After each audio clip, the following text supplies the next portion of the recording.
They did it again. They I don't know how Patty Gasso does it. It just seems like every single time she gets her team to be at their best when like in the most important parts of the season. Yep.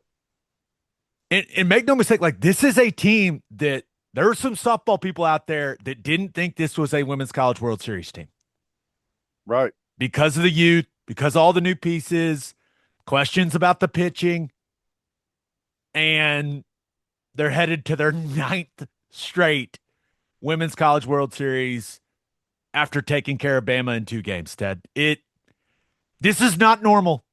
It No. continues to not be normal, man. It's unbelievable. It's normal, but not normal. I mean, we're used to OU softball winning on this scale, but it's a totally different team with a bunch of young players, and it's been a work in progress throughout the season. And they continue to get stronger and stronger, and the confidence is building. And all you got to do is look around throughout some of the other super regionals that are going on. Texas got taken to the brink. They lost game one to Clemson, and then what, they won game two in like 11 innings, something like that. Florida State got beat out. I mean, there's been some teams go down in these supers that you maybe didn't expect, and Oklahoma like firing on all cylinders as they head to the World Series. It's just incredibly impressive. I mean, even having watched perhaps the best 4 year run of softball ever played in the sport with some of the greatest players to ever lace them up, to be able to bounce back and perform the way they are right now. It's should they go on and win it, and it's five straight.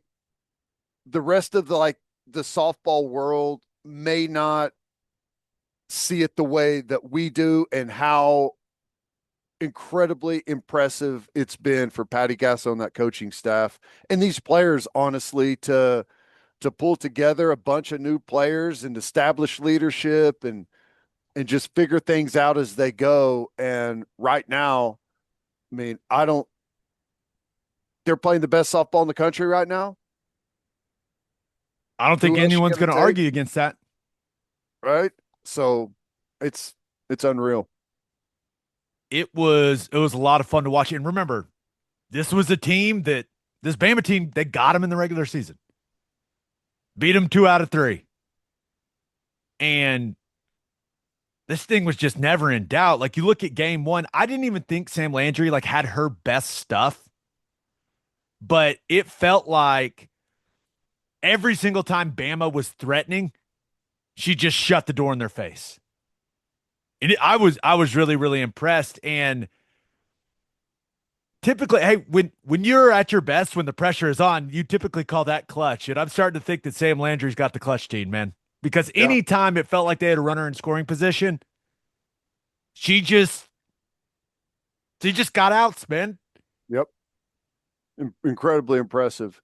And to bounce back after that, and Kirsten Deal to go out and perform the way that she did, was just, that's exactly what they were looking for. You have to have an ace, but it always feels like to make it through the World Series, your number two and sometimes even your number three have to have big critical moments. And you can go back and look at some of those years, and another pitcher got hot at the right time to help things out tremendously. And that was, I think that was a big step for Kirsten Dill. That was awesome.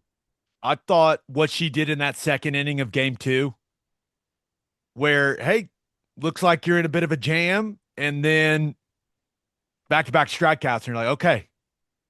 I mean, she stepped up when she had to be at her best as well. So this team is just so incredibly impressive. And you think about some of the big time hits in the super regional, like Cassidy Pickering has been awesome as that leadoff hitter. The homer in game one, that 2-1 home run after Dayton got walked. Like that was, I mean, that was the difference in the game. Here I am, Captain Obvious.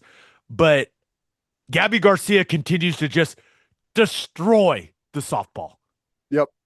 They're cruising right now. I mean, a lot of the young players are, seeing the ball, hitting the ball really well. I mean, we talked to JT Gasso about it, and he was talking about some of those younger players, and it feels like they're all to some degree totally different players than what we saw in the very beginning of the season. And I think it takes time to find yourself a little bit and settle in and get comfortable. And like they are walking to the plate hungry right now. You can tell they're not feeling things out. They are aggressive, and it shows, man. They're hitting the ball really well right now. It's fun to watch. The Let me know if this is strange. That third inning in game two, we got to come up with whatever the OU softball equivalent is to the Thunder's flash flood.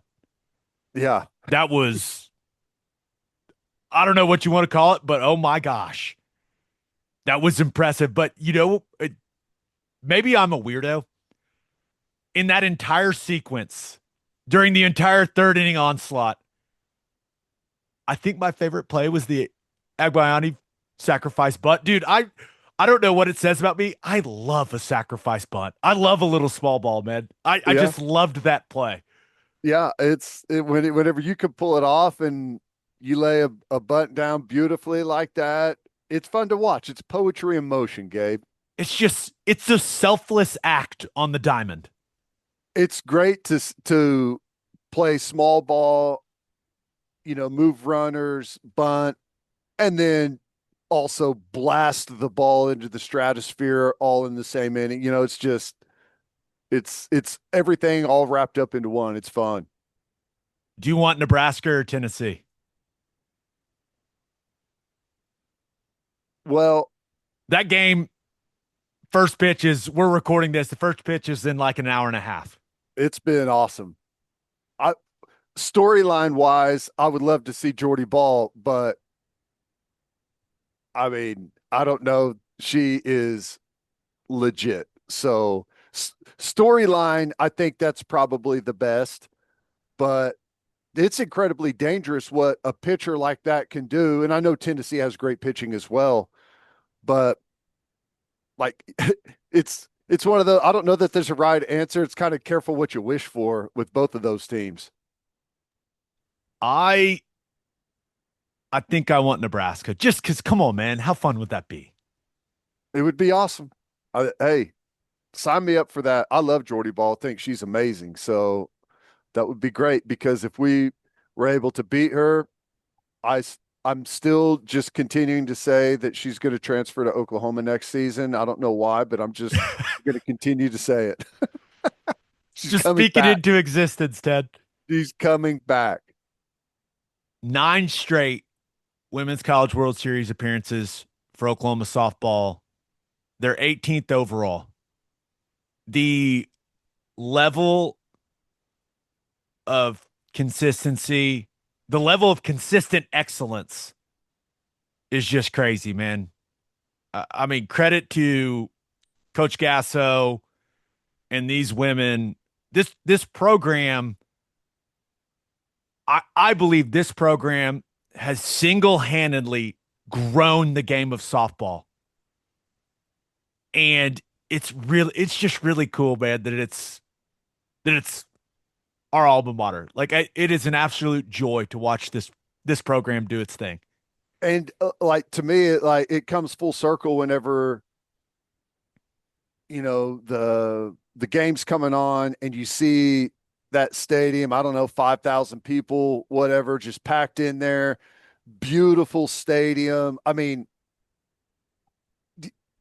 it looks like the sport has taken a totally different turn. It wasn't very long ago. Like that scene is like absurd to even think of, right?